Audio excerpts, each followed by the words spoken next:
As I reflect on the words of the Apostle Paul in Romans 1 verse 29 and 2 Corinthians 12 verse 20, I'm reminded of how relevant these warnings are, even in our modern world.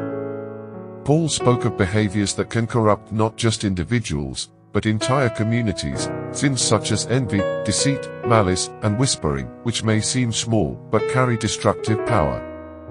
In Romans 1 verse 29, Paul paints a sobering picture of what happens when people turn away from God. They become filled with unrighteousness, wickedness, covetousness, and more. It's a downward spiral that leads to a life characterized by harmful actions and destructive relationships. Similarly, in 2 Corinthians 12 verse 20, Paul fears that he will find the Corinthians indulging in debates, envyings, wraths, and other divisive behaviors, things that can tear apart the fabric of a community. These warnings are as relevant today as they were when Paul wrote them. The sins he describes are not confined to any one era. They are temptations that can infiltrate our hearts if we are not vigilant. We live in a world where envy and covetousness can easily take root, fueled by a culture of comparison and competition. Social media, for example, often presents an idealized version of life that can lead to envy and discontent. We may find ourselves longing for what others have, rather than being grateful for the blessings we've received. Maliciousness and deceit can also creep into our lives subtly. It may start with a small lie, a rumor whispered in someone's ear, or a harsh word spoken in anger. But these small acts of dishonesty and cruelty can grow, poisoning our hearts and damaging our relationships. The same is true of debates and strifes. What begins as a difference of opinion can escalate into full-blown conflict if we allow pride and wrath to take control. Paul's concern for the Corinthians is a concern we should share for ourselves and our communities today. We must ask ourselves, are we allowing these behaviors to take root in our lives? Are we nurturing envy, wrath, or deceit in our hearts? Are we contributing to strife and division, rather than seeking peace and unity?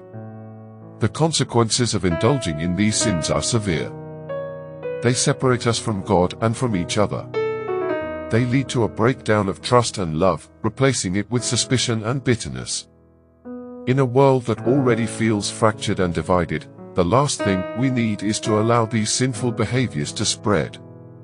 So, how do we guard against these sins?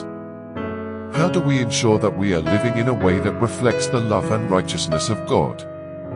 First, we must be vigilant in examining our own hearts. We need to be honest with ourselves about our motives and actions. Are we driven by love or by envy? Are our words truthful and kind, or are they deceitful and hurtful? We must continually seek God's guidance through prayer and scripture, asking Him to reveal any areas where we are falling short. Second, we must cultivate the fruits of the Spirit in our lives. Galatians 5 verses 22 to 23 tells us that the fruit of the Spirit is love, joy, peace, long-suffering, gentleness, goodness, faith, meekness, temperance.